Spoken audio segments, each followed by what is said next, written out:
Gloire à Dieu. Dans la deuxième épître de Timothée, chapitre 4, si je ne me trompe pas, les versets me viendront comme ça, vous comprendrez. Il est écrit que Paul, à la fin de sa vie la fin de sa vie est arrivée, il sait que dans quelque temps, il partira. Alors il dit à Timothée qu'il est resté fidèle jusqu'à la fin. Il en a eu quelques-uns, tels que Apaphrodite qu'on a pu revu après. Certainement, selon ce qu'il écrit, Apaphrodite est mort. Alors qu'il y a eu un temps où il cherchait vraiment l'apôtre Paul pour lui rendre service. Il exposait sa vie, il se renseignait partout. Il n'est pas pour dire que c'était son ami, alors que Paul est en prison pour mourir, parce que c'est là qu'il mourra. Et puis, il l'avait retrouvé, et puis il avait fait un grand bien, et après, on voit qu'il fait une lettre, et on se rend compte que dans cette lettre-là, alors qu'il l'envoie à la famille d'Apaphrodite, on se rend compte qu'Apaphrodite est mort. Mais Timothée a pu continuer. Par quel miracle? Nous n'en savons rien. Ils n'ont pas touché à Apaphrodite, et ils ne touchent pas non plus à Timothée. Dieu fait ce qu'il veut. Dieu sait ce qu'il veut. S'il veut que celui-là part, il partira. S'il veut que l'autre reste, il restera. Dieu, écoutez, conduit la vie de ses enfants, de ses témoins, de ses serviteurs, de ses servantes, des grands comme des petits. Dieu conduit la vie. Amen. Et puis, arrivé à la fin de sa vie, Paul va dire, c'est beau, j'ai achevé la course. Avant, il avait dit, je n'ai pas encore achevé la course, mais je cours dans la carrière qui m'est ouverte. Avant, il avait dit, je n'avais pas encore atteint la perfection, mais j'y cours, et j'y cours. En parlant de tous ses renoncements, à toute son obéissance, à toute sa fidélité, nous comprenons qu'il était véritablement vrai, parce que ses œuvres ont parlé encore plus que sa bouche. Et puis, voici que maintenant, il va dire, j'ai achevé la course. Pourquoi? J'ai combattu. J'ai combattu le bon combat. Amen. Et puis il dira, je n'ai pas renié la foi. Désormais, maintenant il sait que c'est fini, c'est la fin. La couronne de vie m'est réservée. Il est écrit, combat jusqu'à la mort, sois fidèle jusqu'à la mort, et je te donnerai la couronne de vie. C'est marqué, maintenant il sait qu'il va mourir. Il mourra quelques mois plus tard. Il dit, j'ai achevé la course. J'ai achevé la course. Durant son ministère, il a rencontré des multitudes de gens. Ce fut un fondateur d'église extraordinaire, un véritable apôtre qui pratiquait tous les ministères ainsi que tous les dons. Il était particulier, comme rarement nous avons rencontré un homme aussi particulier, où on peut oser le dire sans prétention, écoutez, sans exagérer, sans diminuer personne. On peut vraiment considérer que dans toute la Bible, ce fut le plus grand enseignant. Que ce soit au niveau de l'Ancien Testament, que ce soit au niveau du Nouveau Testament, le plus grand enseignant. On peut se dire qu'un tiers du Nouveau Testament, écoutez, est écrit par lui. Donc c'est un homme hors pair, un instrument de choix que Dieu avait choisi. Il avait trouvé dans l'erreur, il avait trouvé dans ses faiblesses, il avait trouvé dans sa folie, il avait trouvé dans sa fureur, il l'avait tué, il l'avait trouvé dans ses crimes, il avait, écoutez, dans toutes ces choses-là. Mais croyant faire plaisir à Dieu, croyant rendre un culte à Dieu, écoutez, il était prêt à tuer père et mère, et même s'il fallait mourir pour ça, il l'aurait fait aussi. Mais il agissait par erreur. Et il dit, le Seigneur savait que j'agissais par erreur. Mais quand il a pu à celui qui m'a connu dès le sein de ma mère, de faire connaître en moi, de révéler en moi l'image de son Fils, je n'ai pas hésité. Directement, le grand persécuté, écoutez, 3 jours après, le voici à Damas, alors ça fait 3 jours qu'il l'a rencontré, il prêche déjà l'évangile et on cherche après lui déjà pour le tuer. C'est les disciples qui le descendent dans une corbeille avec des cordes. Il est parti ensuite en Arabie Saoudite où il va rester quelques années à s'instruire, à prier et à prier. On ne rentre pas dans tous ces détails-là. Il va devenir un homme extraordinaire, un instrument de choix. Un instrument de choix. Un homme qui jusqu'à sa mort, là, parce que son âme sera irrépréhensible. Irrépréhensible. On ne peut pas reprendre Paul. Il y a un seul passage où on doit reprendre Paul. Tout ce qu'il fait, c'est une perfection. Il fait tout en perfection. Il a pu se tromper. Mais se tromper, ce n'est pas être imparfait. Se tromper, c'est de croire qu'on doit le faire et on le fait de tout notre cœur. Oh, c'est très gentil parce qu'on peut se tromper de travail. Ça peut exister. Et il était parti, et puis il travaillait, mais le Seigneur lui montra que ce n'était pas là. C'était de l'autre côté. Puis il est allé. Écoutez, il était prêt à obéir constamment à la parole de Dieu. Pourquoi je vous dis ça? J'ai envie de le dire. Ne faites rien sans vous asseoir et réfléchir. Ne faites rien sans vous asseoir et demander à Dieu qu'est-ce qu'il faut faire. Nos rêves ne sont pas toujours la réalité de la volonté de Dieu, même si nos rêves sont beaux. Même si nos rêves sont beaux.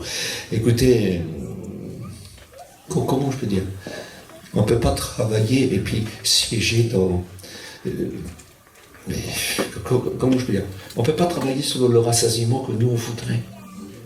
On travaille selon le rassasiement que Dieu nous donne.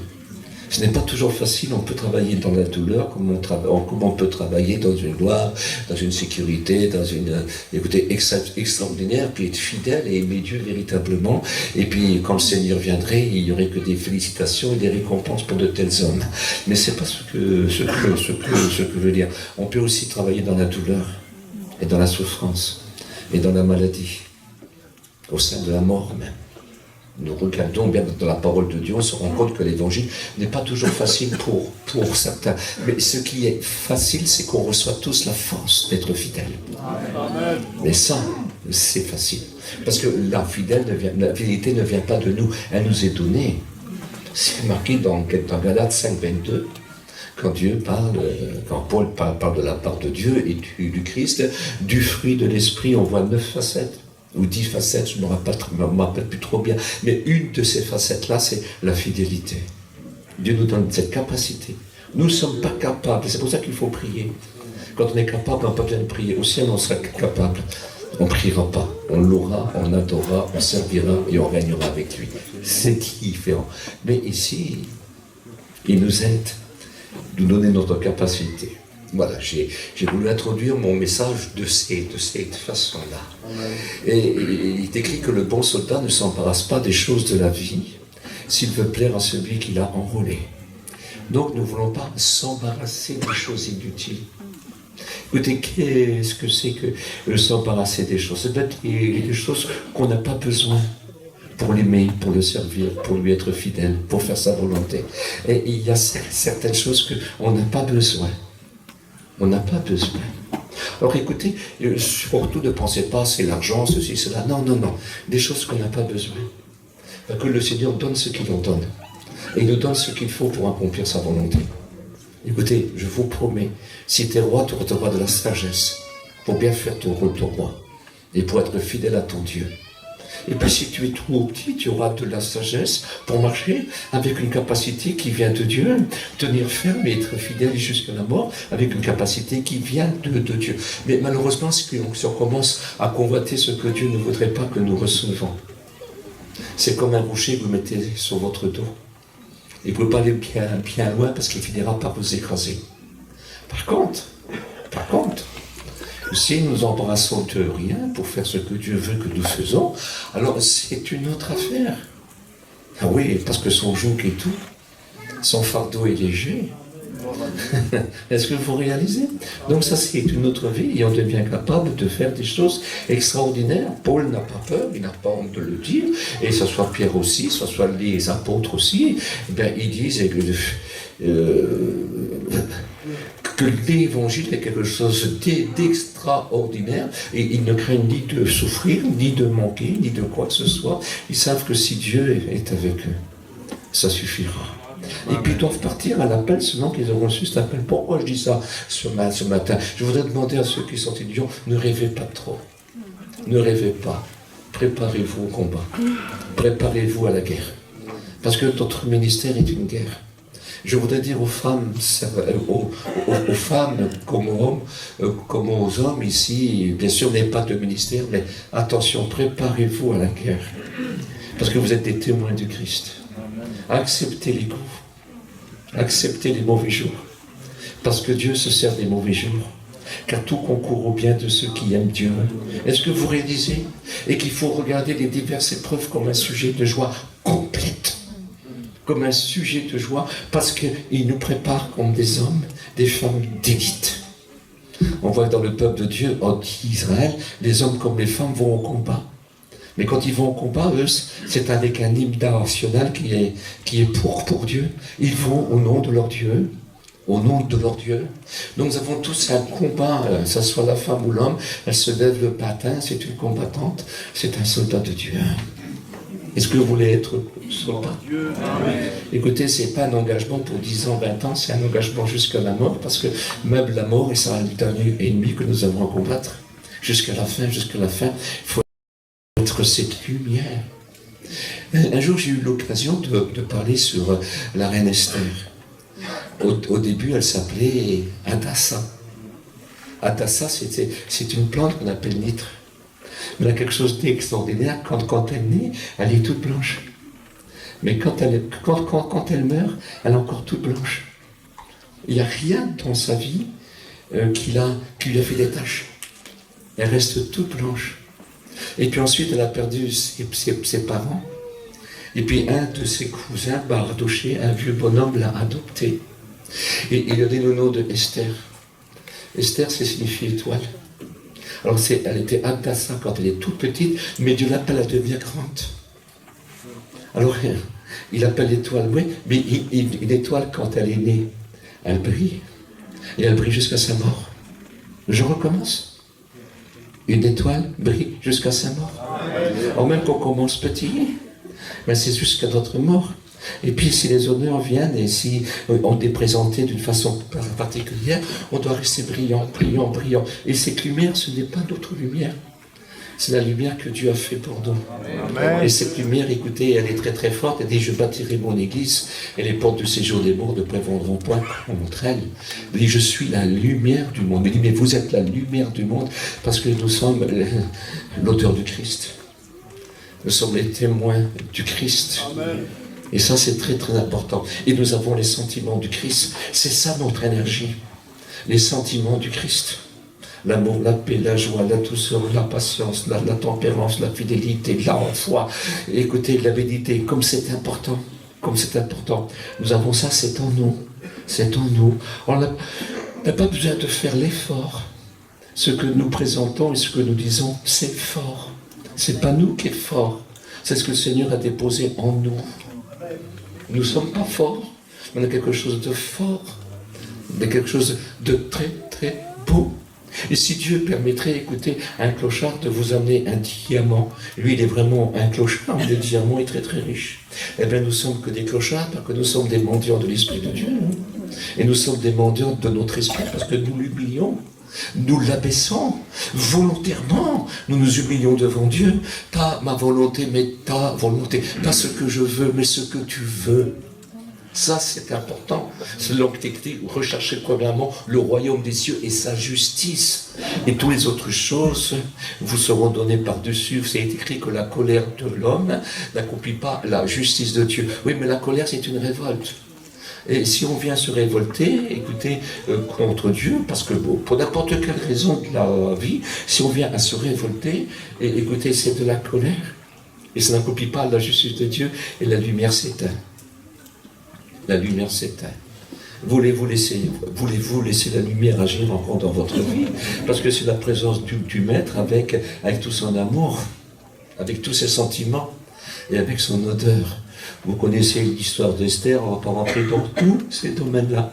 Mais Dieu s'est servi pour sauver un peuple entier. Tout le peuple, simple femme, une petite orpheline, élevée par son cousin. Mais Dieu fait des choses extraordinaires, des choses merveilleuses, merveilleuses, merveilleuses, merveilleuses. Oh, le diable a tout fait pour l'arrêter sous le nom de Haman, mais pour finir ce qu'il a voulu offrir, ce qu'il a voulu faire.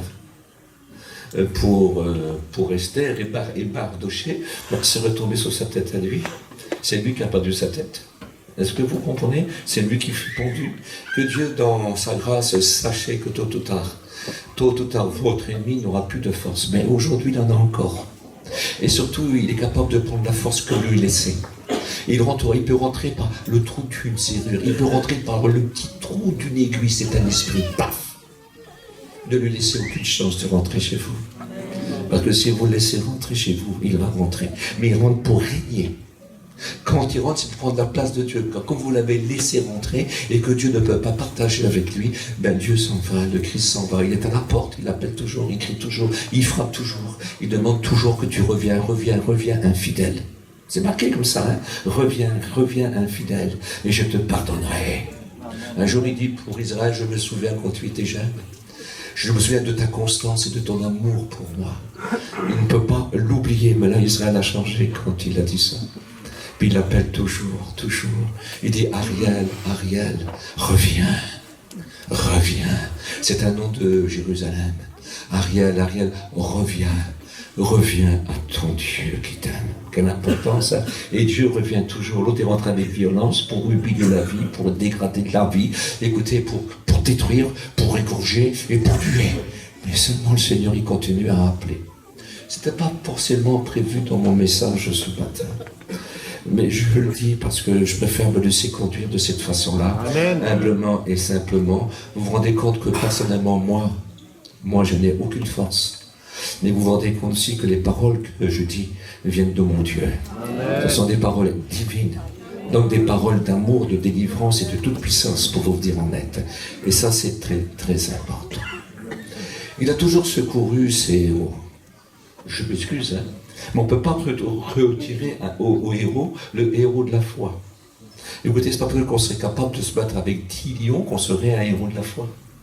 Le héros de la foi, c'est le héros fidèle. Le fidèle dans la foi. Ça, c'est un héros. Parce que la foi nous demande des œuvres. Parce que la foi sans les œuvres, elle est morte. Vous savez ce que c'est? Ce que dira Jacques, le frère de Jésus dans la chair, le pasteur de Jérusalem. Vous savez ce qu'il dit? Que celui qui n'a pas de la foi, c'est comme un corps qui n'a pas d'âme. Vous vous rendez compte? Parce que si on n'a pas d'âme, on ne peut pas donner des ordres à l'esprit, à d'autres esprits. L'esprit ne peut pas donner des ordres à d'autres corps. Et si l'esprit ne fonctionne pas, vous ne voyez pas, vous n'entendez pas, puis vous êtes foutu, tout est mort. Est-ce que vous réalisez ça? Mais quelqu'un qui n'a pas de la foi, c'est quelqu'un qui a un corps mais qui n'a pas d'âme. C'est-à-dire il est mort. Il est mort. Donc nous devons ouvrir nos yeux et réaliser qu'on ne peut pas se tourner les pouces. Il faut toujours travailler dans les bons comme dans les mauvais jours. Il faut toujours se lever et faire. Bien sûr, vous avez des épreuves, on en a tous, mais nous sommes obligés de faire. Écoutez, j'avais pas plus que vous n'avez pas plus que moi, mais nous sommes obligés de faire ce que Dieu veut. Nous appartenons à Dieu. Nous sommes les citoyens du ciel, nous sommes dans un monde étranger, où il y a de la misère et de la souffrance, mais nous sommes aussi envoyés aux malheureux. Ces malheureux qui ne connaissent pas Dieu, même s'il est assis sur un trône. Le malheureux, car le plus grand malheur qui peut affliger un homme, c'est d'être perdu, de ne pas connaître l'évangile. Et nous devons aller vers eux, même vers nos ennemis, et leur dire que ce qu'ils font n'est pas beau, mais que Dieu les aime véritablement. Et c'est vrai que Dieu les aime, nous a bien aimés à nous. On était quoi avant de le rencontrer? Rappelez-vous, on était quoi avant de le rencontrer? On n'était que des misérables. Nous allons essayer de comprendre un petit peu, parce que ça ne sera pas toujours facile. Ça ne sera pas toujours facile dans votre vie. Si je suis dans 1 Samuel au chapitre 30, excusez-moi, je n'ose pas trop lire, j'ai mal aussi. Et au chapitre 30, il nous explique une histoire. Vous avez tous entendu, vous connaissez tous cet homme qui deviendra un très grand roi, celui qu'on appelle David. Celui qui a eu une promesse éternelle, parce que dans cette promesse-là est inclus le Christ Jésus qui prendra la relève. Mais pas seulement pour Israël, mais sur la terre entière. C'est magnifique, hein? Voilà, ça sera issu de la postérité de David. Et voilà ce qui donne une promesse incroyable, merveilleuse. Et ça n'a pas toujours été facile parce que le trône coûte cher. Parce que le trône demande beaucoup de courage, beaucoup de combat, beaucoup d'humiliation, beaucoup d'abaissement. Je vous promets. Nous courons pour un trône. Jésus dit, comme j'ai vaincu, je me suis assis sur le trône, et bien sûr, il a couru, puis il a combattu. Écoutez, je me suis assis avec mon Père sur son trône, celui qui vaincra sera assis avec moi sur mon trône. Donc, écoutez, le trône, c'est pour ceux qui courent. Et quand ils ne peuvent pas courir, ben pour ceux qui rampent. Beaucoup d'importance. On court et on rentre dans la main de Dieu. Parce que Jésus nous a mis dans sa main. Il a dit, mon Père est plus grand que tout. C'est-à-dire n'importe quelle épreuve, n'importe quelle séduction, n'importe quel bonheur ne pourra jamais me remplacer si vous voulez rester dans ma main. Et il dit, là on court. Et on avance comme on peut, mais toujours dans la main de Dieu. Que vous soyez arrivé là ou là, si vous êtes dans la main de Dieu, vous franchissez la ligne d'arrivée. Ensemble. Et vous êtes tous des vainqueurs. Donc il va nous falloir avancer. David était bien, vous savez. Il aimait Dieu. Il était dans les champs de Bethléem. Chantait des cantiques. Il avait une maman extraordinaire qui lui avait appris à aimer Dieu. Puis plus tard, d'un moment de détresse, il dira, Seigneur, souviens-toi de ton serviteur, le fils de ta servante. Il dira aussi, secours ton serviteur, viens lui en aide, secours le fils de ta servante. Il se rappelle de sa maman, Nous avons aussi une maman, bien souvent, même si elle n'a pas été convertie, même si nous l'avons connue convertie des fois à la fin de sa vie, qu'elle n'aurait pas été un exemple pour nous dans l'évangile, ça peut arriver. Mais ce qui compte, si à la fin de sa vie elle s'est convertie, ben c'est tout ce qui compte. Mais nous avons aussi une maman qui nous a mis au monde spirituellement. Et cette maman, c'est la parole de Dieu. La Bible dit que nous sommes menés par cette parole incorruptible. C'est par ces paroles que nous avons cru, car la foi vient de ce qu'on entend vient de la parole de Dieu. Et Jésus, et cette parole-là, c'est extraordinaire, c'est sa parole, c'est des paroles divines. N'a-t-il pas dit, je suis le pain vivant qui est descendu du ciel, celui qui me mange à la vie éternelle, il vivra quand même il serait mort. Il est donc le pain vivant qui est descendu du ciel.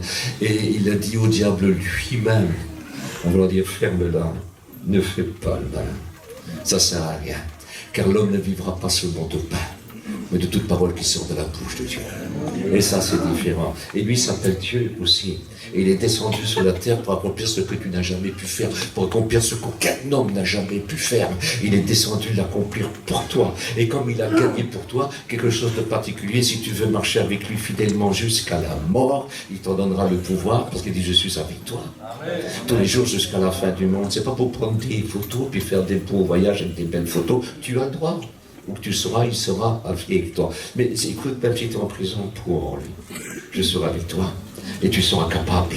Je vais te nourrir. Je vais vous donner un petit émerge. J'essaie de ne pas être trop long. Je peux faire 3 heures ce matin. Amen. Je dis ça pour rigoler. Je sais que l'estomac peut irriter quand il a trop faim. Il faut faire très attention. Mais ce que je voudrais essayer de vous faire comprendre ce matin, c'est que nous pouvons persévérer avec lui, tenir ferme. Il s'appelle Richard Wurmbrand. C'est un serviteur roumain, mais un serviteur juif. C'est un juif. Il a rencontré Jésus dans sa jeunesse, et puis il va connaître des souffrances inouïes, lui et son épouse.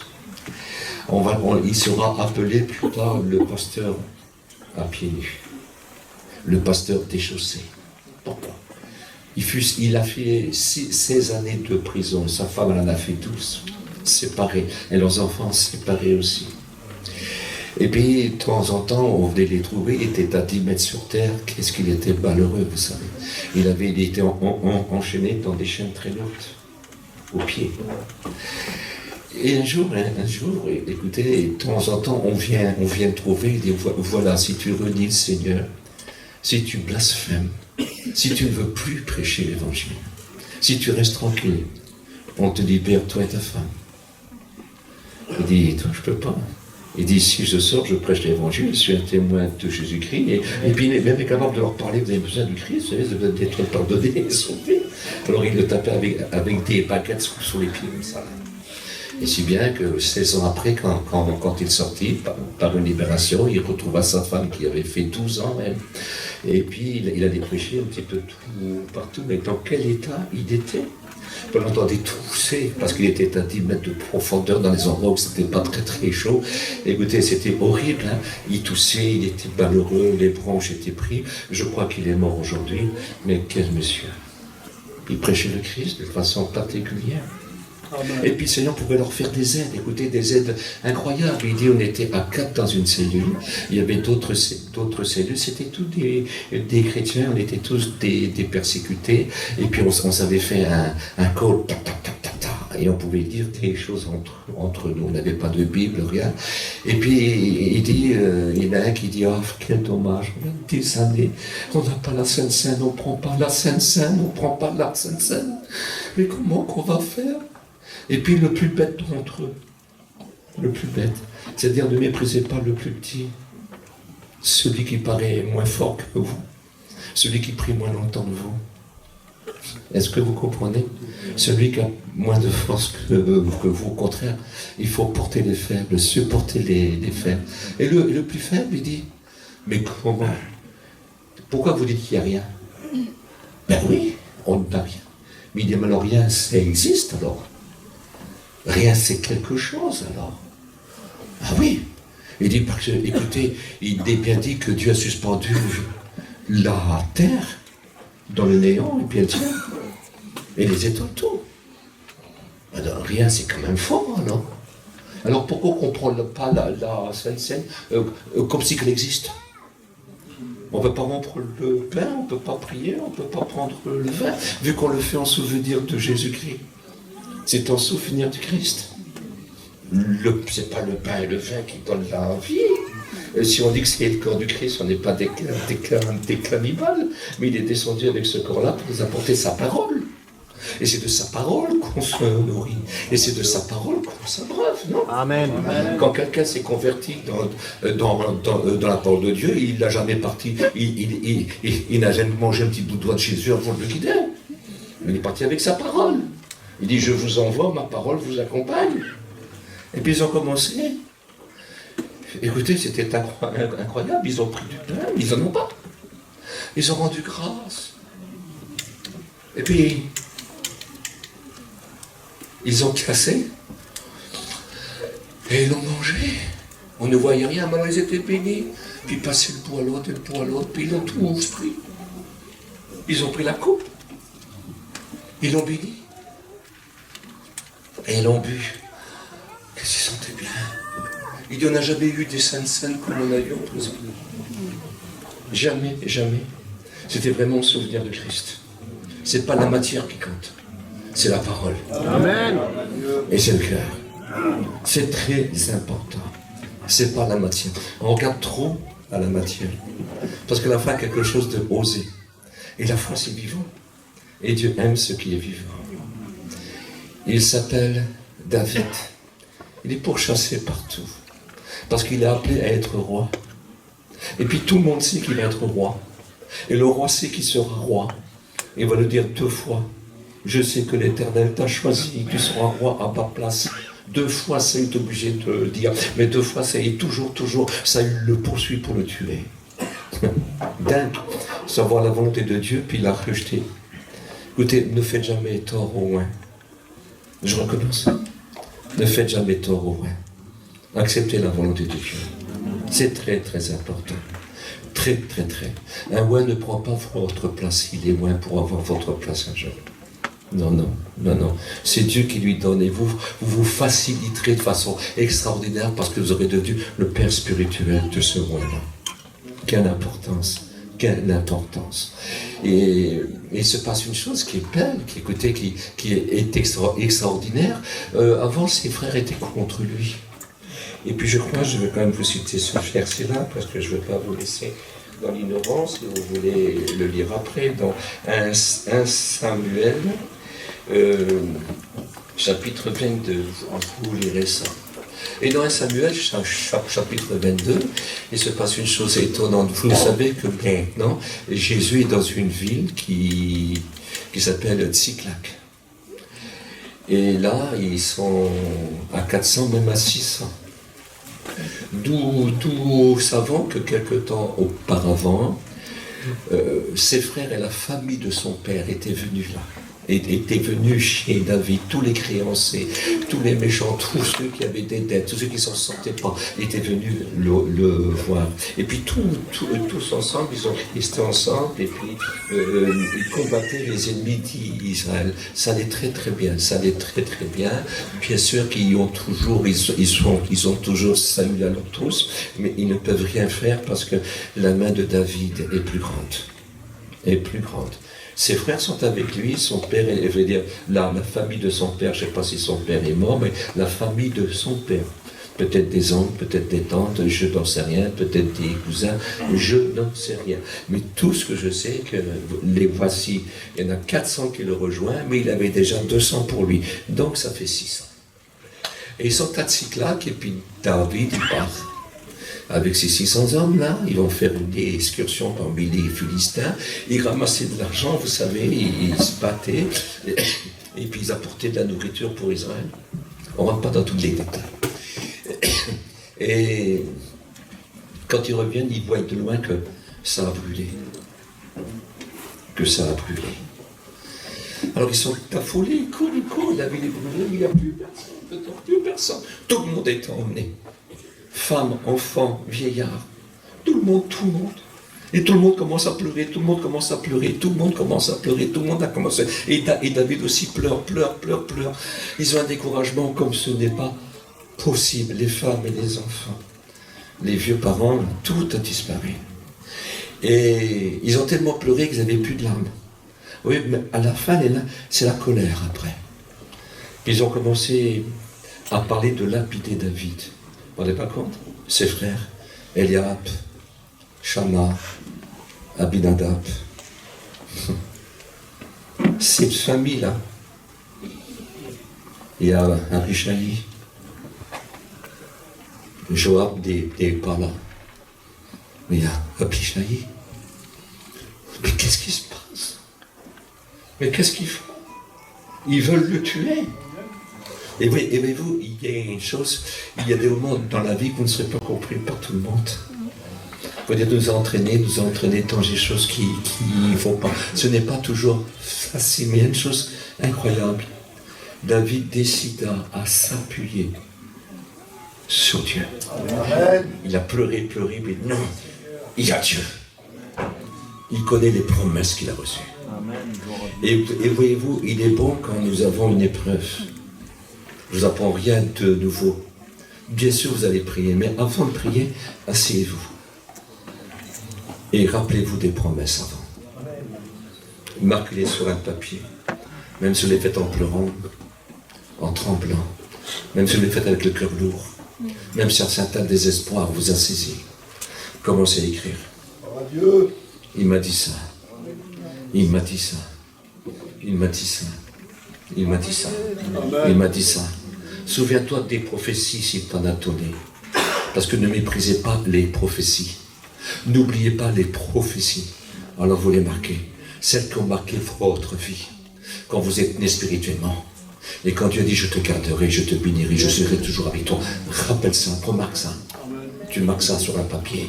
Parce que lire la Bible comme un journal, c'est pas trop bon. Mais prendre ce qui est écrit pour l'instant présent, c'est très important. J'ai besoin de ça. L'instant présent me ramène dans une prière, me ramène dans un endroit, dans un passage de la Bible, me ramène dans une promesse. On dirait qu'à chaque fois, c'est comme si Dieu te tend la main. Mais viens, rappelle-toi. Un jour, souvenez-vous de Pierre dans la barque et quand la tempête est grande et puis quand ils ont peur de mourir et que Jésus vient à sa rencontre. Et puis, il croyait que c'était un fantôme. Et puis, et le maître dit, n'ayez pas peur, c'est moi. Vous savez ce qu'il dit Pierre? Si c'est toi, dis-moi de marcher sur l'eau à ta rencontre. C'est beau, hein? On parle toujours de Pierre, mais c'est un sacré bonhomme quand même. Eh bien, parce que notre vie appartient à Dieu. Mais pour atteindre la promesse, il faut aller à la rencontre du Maître, même si on est dans le feu, même si on est dans l'eau. Il faut atteindre Dieu. Alors on lit sa promesse. Oui Seigneur, tu l'as dit. Alors, Seigneur, je veux marcher sur cette épreuve-là jusqu'à toi. Je veux te trouver. Il faut y aller pour prendre ce qui nous tend. Il faut se déranger. Et puis, même si sur la route, c'est difficile, celui qui te dit, sors, viens. Même si c'est difficile, et d'un coup tu sens que tu vas sombrer. Seigneur, sauve-moi. Il te prend la main parce que tu voulais cette main. Mais si tu veux cette main, elle reste tendue. Même si Satan veut faire du sable mouvant sous tes pieds, cette main-là est toujours valable. La main du Seigneur est plus grande que l'éternité, elle est plus grande que l'univers. Il n'y a rien qui peut empêcher sa main de nous atteindre.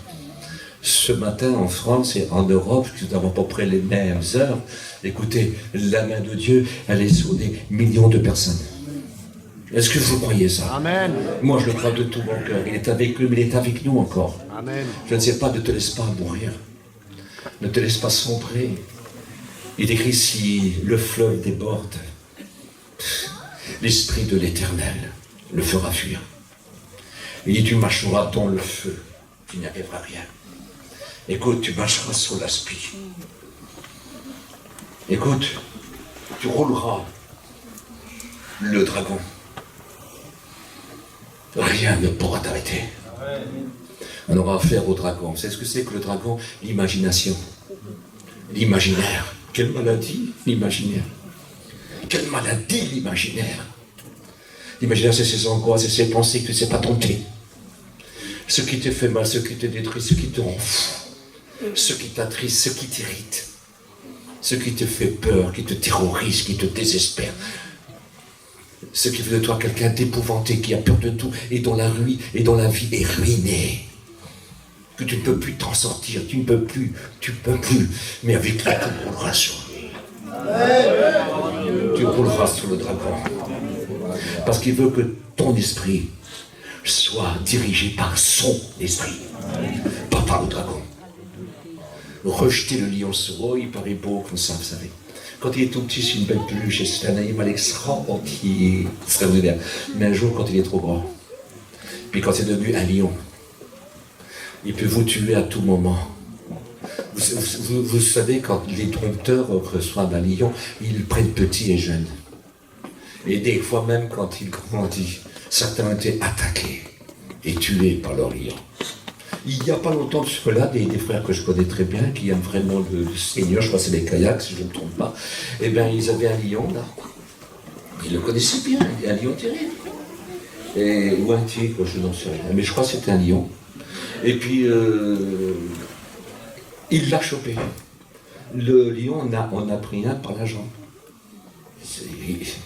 Et puis, les autres, avec des barres de fer, ils ne lâchaient pas. Alors, vous savez ce qu'ils ont fait? Ils ont pris la pompe d'incendie, puis l'ont arrosé, et il est parti. Et contre le lion, nous avons aussi la pompe à incendie. Amen. Jésus. Amen. Sa parole. Et avec sa parole. Bien sûr qu'il a été blessé, mais il a sauvé sa jambe quand même. Dieu est beau, Dieu est grand. Amen. Et voilà ce que Dieu veut faire avec toi. Écoute, ne laisse pas le dragon détruire ta vie.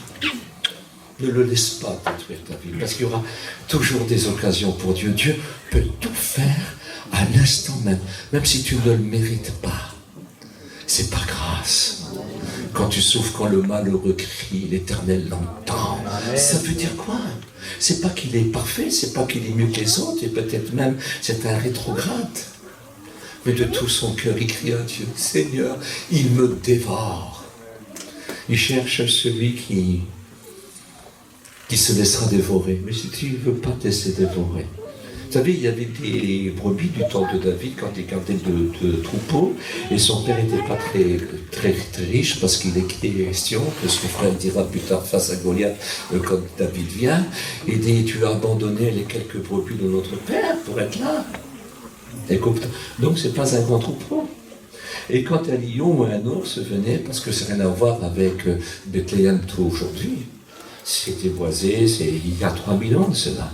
C'était boisé, il y avait de l'herbe, c'était comme un paradis, ça. Et ce qui se passait quand il l'avait pris, ou si l'ours l'avait pris, il courait. Il courait plus vite que le lion. Dieu était avec lui. Et il l'arrêtait, puis il le prenait là. Et il a arraché la brebis, puis s'il résistait, il le frappait, puis il le tuait. Ça m'échappe. Un lion. Encore, c'était un adolescent. Et c'était pour l'os, c'est pareil. Écoutez, il trouvait le moyen de lui enlever les pattes et de prendre. Et puis, s'il n'était pas content, il était repris aussi par la barbichette. Et puis, il tapait. C'est dingue. On a du mal à comprendre ça. Oui, mais avec Dieu, c'est possible. Amen. Parce que c'est pas ta force, c'est Dieu. Et puis il est ton bouclier, il peut rien faire. Il pourrait faire n'importe quel geste, il ne t'atteint pas. Parce qu'un seul coup de griffe de l'ours, mais il peut nous enlever la tête. Un seul coup de patte d'un lion, vous pouvez être mort. Un seul coup de patte si vous frappez bien en face. Mais bon. Il n'avait rien du tout, puis la brebis peut-être qu'elle était morte, autant on ne sait rien, elle était saignée, je n'en sais rien, mais il ne la laissait pas, et puis des fois elle était sauvée, je n'en sais rien du tout, parce que Dieu fait des choses merveilleuses, amen, extraordinaires, vous pouvez compter sur Dieu. Alors il s'est appuyé sur Dieu, et je voudrais vous demander quel est celui qui voudrait s'appuyer sur Dieu. Moi je veux m'appuyer, j'en ai marre d'essuyer les larmes. Je veux m'appuyer sur Dieu. C'est très très important, car mon Dieu est tout puissant. Parce que mon Dieu c'est votre Dieu. Et puis il est tout puissant. Et je crois qu'il veut faire ça pour moi, alors je crois qu'il veut faire ça pour vous aussi. Écoutez, avoir peur, c'est pas toujours de la lâcheté. Écoutez, ce qui est un mépris et de la lâcheté devant Dieu, c'est qu'on ne veut pas combattre et qu'on ne veut pas continuer. Voulez-vous continuer? Amen. Parce que ça, c'est très important. Écoutez, offrez un culte raisonnable. Offrez-vous tout entier sur l'autel du sacrifice, mais un sacrifice vivant. Vivant pour lui, pas mort. Dieu n'est pas le Dieu des morts, mais le Dieu des vivants. C'est les vivants qui le louent et qui le servent et qui combattent pour lui. Quelle importance. Voulez-vous, s'il vous plaît? Parce que ce que je vous fais là, c'est pas ma demande à moi, hein. C'est ce qui accompagne le message. Et je suis obligé de le dire, parce que je crois véritablement que Dieu veut vous encourager, veut vous fortifier. Écoutez, veut vous fortifier, parce que s'il ne le ferait pas, lui, qui va le faire? Si Jésus ne le ferait pas, qui va le faire? Qui va le communiquer à l'Esprit Saint pour qu'il nous le montre et qu'il nous appelle à le faire? Mais qui va le faire si ce n'est que Dieu et Jésus-Christ, le chef suprême de l'Église? Il écrit que l'Esprit prend tout de ce qui est à Jésus. Il nous fait faire tout ce que Jésus a fait. Eh bien, Jésus, mes amis, il a été vainqueur jusqu'à la croix. Jusqu'à la mort de la croix. Ah, vous ne ferez pas les œuvres que vous faites en Jésus, mais si, parce que Jésus, il les faisait de son plein gré, il les faisait de sa propre force, de son autorité, parce qu'il est Dieu. Mais au nom de Jésus, dans votre vie, des choses pourront se passer. Et ça, c'est très important. Mais croyez-le. J'aurais tellement de témoignages à vous raconter sur ces choses-là. Un genou à côté d'un enfant, un genou à côté de votre enfant, qui est très très mal dans la nuit. Mais vous pouvez aller nulle part, parce que vous avez une auto qui n'a pas de puissance, et vous commencez à prier, et vous voyez quelqu'un de blanc qui est sur le lit de votre enfant, sur le berceau. Et vous couchez parce qu'il ne dort ni ne sommeille. Celui qui garde. Amen. C'est important. C'est ce maître-là. Et le matin, l'enfant est très très bien, alors qu'il faisait des crises on appelle ça, de convulsions, remplies de fièvre, tout. Mais où l'on est et comment faire? Vous savez, il y a 50 ans en arrière, n'a rien à voir avec ce qu'on a aujourd'hui. C'est une autre affaire. C'était une autre vie. Une autre vie. Mais les miracles ne manquaient pas. Parce que Dieu était unique. Il était là, il n'y avait rien qui pouvait le remplacer. Et ça, c'est très important. Aujourd'hui, on va vite à l'hôpital et des fois, on n'a pas le temps d'arriver qu'on a perdu. Mais des fois, dans notre camping, là, chez nous, quand on ne pouvait pas partir, quand on n'avait que Dieu, et puis quand on hurlait, Dieu venait. Il y a des choses incroyables. Ne le remplaçons pas par les choses pratiques d'aujourd'hui, je vous en supplie. D'abord Dieu, ensuite le reste. Non, c'est très important. Alors, ils se sont mis en route. Et ils sont partis. Et puis, bien sûr, il n'a pas été lapidé, mais il faut mieux pour lui que ça marche. Hein. Et puis ils arrivent à un certain endroit, puis ils voient un homme allongé par terre. C'est un Égyptien. Et puis il s'approche de lui, parce que David est inspiré, vous savez, d'une façon particulière. Parce que Dieu est avec lui. Parce que David signifie ami de Dieu. Ami de Dieu. Et Dieu est un ami qui est toujours avec vous et qui sait tout, qui peut tout et qui voit tout. Alors quand cet ami vous éclaire, là, parce qu'il sait avant tout, il s'est dirigé comme il fallait. Et puis David s'est approché de lui, il dit, qui es-tu? Je suis un Égyptien. D'où tu viens? Bon, comme ça, on a été au sud de la Judée, on a fait ça, on a même été dans une ville qui s'appelle Siklag, on l'a brûlé, tout ça. Mais comme je suis malade là depuis 3 jours, eh ben, mon maître m'a abandonné ici, parce que son maître c'était un Amalécite, un mauvais Amalécite. Et David dis-nous où qu'il est, écoute, si tu me le dis, tu ne me tueras pas. Il dit, je te le promets, et puis il lui jure devant Dieu.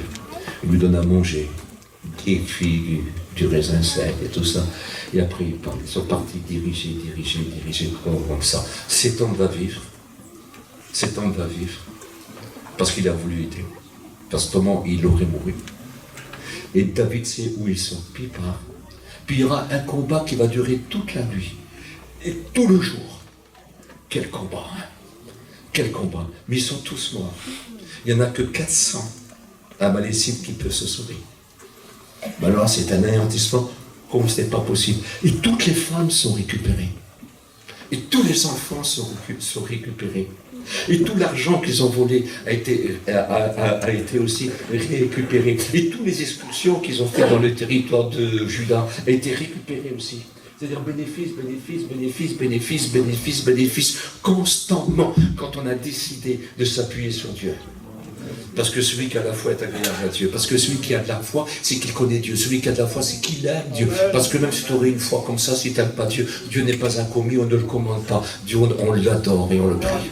C'est différent. Et ça, c'est très, très important. Il est écrit que sur la route, alors qu'ils étaient à cette époque-là à 600, il est écrit que quand il était sur la route, il y a eu un moment qu'ils sont arrivés à un endroit qu'on appelle Bezor. Et puis, il y avait des hommes qui étaient fatigués, épuisés. Et puis David dit, écoutez, que ceux qui sont épuisés, vous allez rester là, donnez-leur tous les bagages qu'on a, qu'on ne soit pas embarrassé avec ça. Et puis ils vont rester là à garder les bagages, et 400 vont partir. Parce que David sait que c'est pas par le nombre qu'on est gagnant. Et puis, quand ils reviennent, ils veulent faire le partage avec eux. Ils ont le droit d'avoir leurs femmes et leurs enfants. De toute façon, ils auront leurs femmes et leurs enfants. Mais aussi, leur donner la part du butin, une part du butin. Et les hommes méchants, parce qu'il y a des méchants dedans. Et il y a des méchants. Il y en a bien qui ont voulu le tuer. Il y a des méchants. Non, il dit, écoutez, ils n'auront pas que leurs femmes et leurs enfants, ils auront aussi le partage du butin commun de tous, parce que c'est ici le butin de l'Éternel, ça ne nous appartient pas, c'est à tout le monde. Alors que ceux qui étaient trop fatigués et qu'ils ont gardé des bagages, ou ceux qui ont été combattre, la victoire n'est pas à nous. La victoire est à Dieu. La victoire est à Dieu. Et c'est dit que depuis ce temps-là, en Israël, qu'est-ce qu'on fait? On partage le butin, c'est exceptionnel. Ce que je voudrais vous dire, nos victoires a quelque chose de salé, quelque chose de beau. Quand on explique un témoignage, c'est une victoire. Quand on prêche l'évangile, c'est une victoire. Quand on parle de Dieu, c'est une victoire. Quand nous prions, c'est une victoire. Les hommes et les femmes victorieuses, ce sont des soldats utiles. Ils vous envoient comme des soldats. Ils vous en passent seulement, ils vous en passent simplement comme une ménagère. Vous êtes soldat. Mon épouse avait son caractère, elle avait sa façon de faire, sa façon aussi de n'importe quoi. Ça nous arrivait d'être pas contents. Mais le soir, on s'est asseyés puis on parlait ensemble. Et ça me manque énormément. Est-ce que vous réalisez ça? Mais je sais qu'elle ne m'a pas quitté, elle est chez mon père. Et bientôt, je vais retourner chez mon père aussi. Mais simplement essayer de vous faire comprendre ça. On a ces moments-là qui sont intimes, qui sont tellement beaux. Mais Dieu est avec nous. Et nous devons combattre. Et puis après, on se réjouit. Et il y a un moment où on se réjouit au partage du butin, c'est tellement beau. On a gagné. Alors on se couche sans colère, on se couche sans haine, on se couche avec des réconciliations. Et, écoutez, si on se rappelle qu'il y a un frère, ça ne va pas, on va se réconcilier. Il faut mieux laisser votre argent sur place et aller vous réconcilier avant de mettre dans le temple l'argent de l'infidélité. Non? Hein? Et puis, nos victoires, on donne nous-mêmes à Dieu ce que Dieu a mis dans nos mains. On fait avec ce que Dieu nous a donné. Mais c'est beau. Le partage du butin, ce sont des hommes et des femmes bénis. Ce sont des gens qui apportent. Ce sont des gens qui sont salés. Ce sont des gens qui ont une bonne odeur. Pour ceux qui nous voient, il est écrit que nous sommes une odeur de vie. Pour ceux qui nous écoutent. Mais c'est-à-dire pour que la vie continue. Pas seulement, écoutez, je m'excuse, pas seulement la vie éternelle et au ciel. Mais nous sommes aussi une odeur de vie. Pour ceux qui manquent de cette vie-là. Nous sommes une odeur qui répare. Nous apportons le Christ. Et nous prions pour ces gens-là. Et bien souvent, on a vu des gens guéris et être bénis avant de se convertir. C'est parce qu'ils ont été bénis et guéris que se sont convertis. C'est vrai ou c'est pas vrai? Fait que nous sommes cette odeur-là. Il ne faut pas attendre que les gens soient bons. Nous, on apporte l'odeur à ceux qui n'ont pas cette odeur-là. Et puis après, on peut prier puis leur parler. Et c'est pour ça qu'il faut les supporter, non? On doit partager ce que nous avons reçu. Va avec ce que tu as. Va avec la force que tu as. Mais écoutez, même si ça ne paraît pas beaucoup, mais je m'excuse, c'est quand même tout le Christ. C'est quand même tout l'Esprit Saint. C'est quand même toute l'approbation de Dieu. On n'est pas si dépourvu que ça. Non? Parce que vous savez, le plus petit peut amener beaucoup. Hein? Moi, je connaissais un homme qui n'avait pas beaucoup d'instructions, vous savez. Mais quand il mettait sa main sur les malades, ils étaient guéris. Il avait reçu ça. Oh, il ne prêchait pas comme un livre. Hein? Non. Vous savez ce qu'il disait? Prêchez-vous, saignez-vous. Mais je dis non, si, prêchez-vous. Mais seulement à l'heure des grandes difficultés, on s'asseyait pour le laisser faire. Amen. Et puis il a mangé tout, puis il nous regardait, puis il rigolait. Dieu est bon, Dieu est bon, Dieu est bon. Il est toujours le même hier, aujourd'hui, éternellement. Il ne change pas. Je voudrais que vous compreniez le message de ce matin. Voulez-vous être des soldats? Si vous refusez le combat, et si vous ne voulez pas partir à la guerre avec vos frères, c'est une grave erreur. Il faut que chaque détail de votre église, je m'excuse, que ce soit pour vos missionnaires que vous envoyez à l'étranger, que ce soit pour vos frères et vos sœurs qui souffrent à l'hôpital. Vous savez, ce n'est pas forcément le pasteur qui doit visiter les frères qui sont à l'hôpital. Vous aussi, sœurs, c'est pas seulement la femme du pasteur et le pasteur qui doit visiter les femmes à l'hôpital. Sœurs, vous aussi. Vous aussi. Mais souvenez-vous, regardez si tout va bien. Regardez si à la maison tout va bien. Regardez si les enfants vont bien. Regardez s'il n'y a pas de soucis, n'est-ce pas? Regardez chez vos frères. Personne ne disait que ces biens leur étaient propres, mais ils partageaient en commun, selon les besoins. Selon les besoins. C'était exceptionnel. Bien sûr, aujourd'hui, les besoins ne sont peut-être pas si grands, mais il y a des autres besoins. Des besoins que vous ne pouvez pas sous-estimer. Des soucis que vous ne pouvez pas sous-estimer. Que si bien on rencontre des frères et des gens qui ne veulent plus rien dire. Ils ne disent plus rien. Ils ne disent plus rien, mais l'esprit est éclairé. L'esprit est éclairé. Le Saint-Esprit nous guide. Je vous en supplie, allez vous visiter un peu plus. Allez vous voir un peu plus. Allez voir les gens que, je m'excuse, les gens que vous n'avez jamais été. Les gens que vous ne supportez pas trop. Peut-être que je les connais trop bien, mais quand vous les visiterez peut-être plus, vous direz, mais il n'est pas vraiment comme j'ai cru. Je vous promets. Essayez de vous visiter. Un petit café, un petit paquet de brins, là. Les petits gâteaux bruns, là. Vous en avez 3 pour 1 €.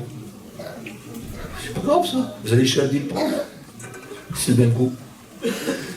Je voudrais, mais simplement le fait de se voir, de vous saluer. Il dit, saluez-vous par un saint baiser. Il y a des frères et des sœurs parfois qui rentrent dans la réunion. Ça fait des années qu'ils sont ensemble, ils ne se sont jamais adressés la parole, ni embrassés, ni visités. Il n'y a pas de souci à se faire là. Parce que, moi je vous le dis, parce que c'est Jésus qui l'a fait. Au combat, il faut être ensemble. Et puis des fois, la sœur et le frère, vous ne connaissez pas sa petite vie privée, des petites souffrances qu'il a dans son cœur. Il n'ose pas le dire, c'est pas toujours facile. Mais quand il voit de l'amour et de l'entourage, et quand on devient ami avec celui qui n'a jamais été Afrique avec nous, il vous dit tout. Parce qu'il n'y a pas pire qu'un ennemi. Écoutez, quand il est d'accord avec vous, ça peut devenir votre meilleur ami. Une fois, j'ai lu ça dans un livre historique, un livre où le Sadhu Sundar Singh. Il était à l'école biblique, c'était un homme un petit peu spécial, extraordinaire. Beaucoup de mensonges ont été racontés sur lui aussi, parce que vous savez qu'on dira beaucoup de mal aux disciples, sur les disciples de Jésus-Christ. Il y aura toujours beaucoup de calomnies.